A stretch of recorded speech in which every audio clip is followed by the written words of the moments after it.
This is my preaching on the complexity of man and his ridiculous tendency to throw himself into greater insane complexity out of his own fleshly pride. And just how silly it is and how stupid it is.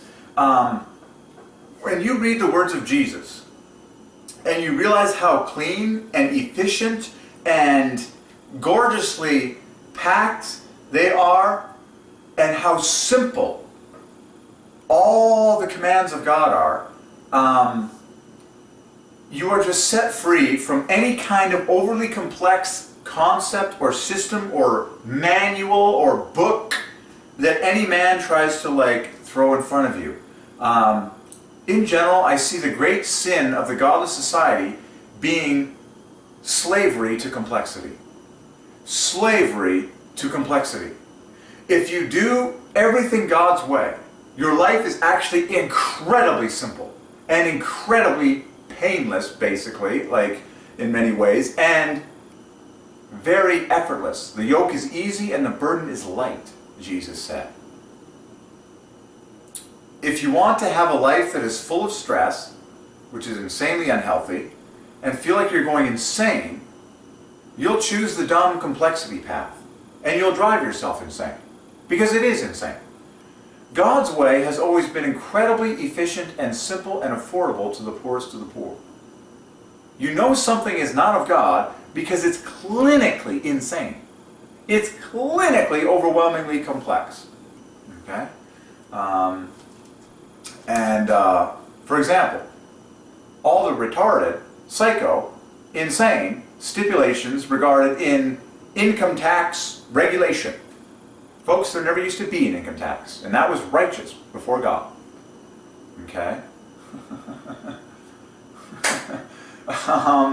And the simpler it is, the better it is for everyone.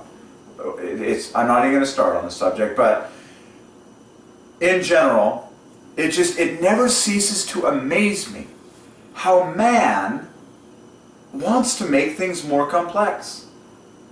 It never ceases to amaze me how man wants to make things more complex when it would be far more enjoyable and far more freeing for everyone to just do it simply. I'm like, if we would all just, consider, if we would all just plant seeds and reap harvests in fields like farmers as God designed. In a single seed, there's an infinite number of apples. If we would all, and it costs you very little labor compared to it's not mental insanity. The sheer jobs that are driving people mentally insane are through the roof. It's just insane the amount of paperwork and tracking and computers and programming and information contortion and paper trails and documentation now that madness. Total madness. I'm just saying, if we would do things God's way, plant seeds and reap harvests, we'd be far healthier, have far more abundance, and anyways. Okay.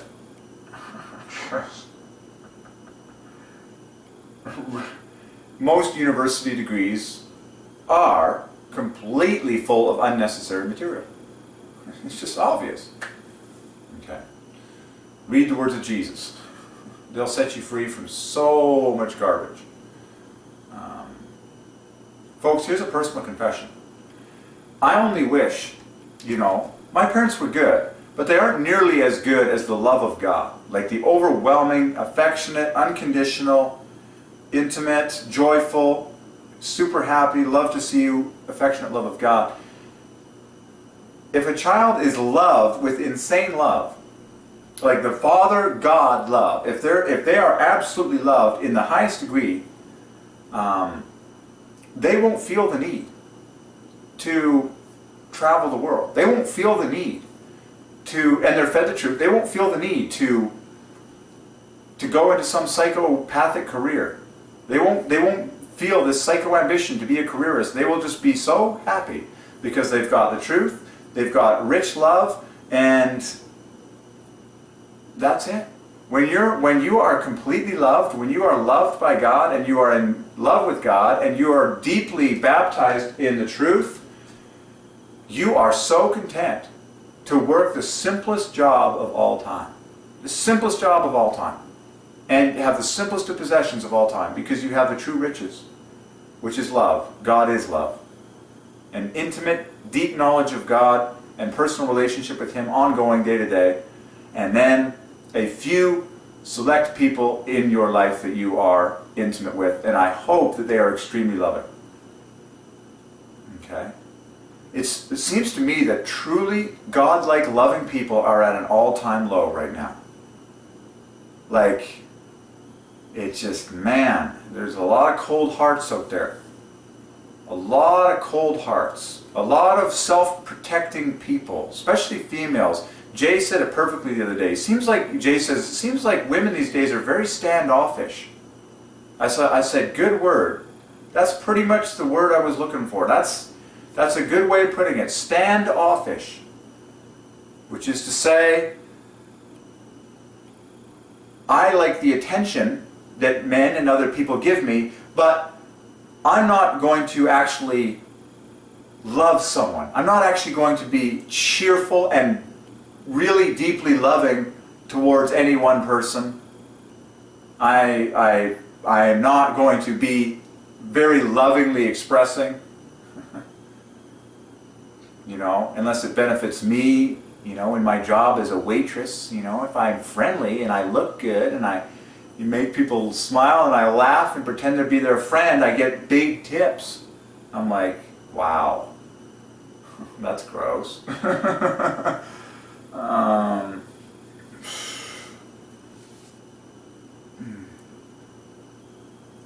It's amazing.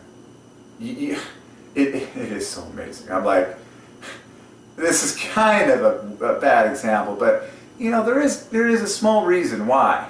A lot of people in Texas just sing about love all day long and don't have a lot of careerism floating around where it's like, I got to be ambitious. No. But you got to have the truth. You got to have the truth big time. Oh, boy.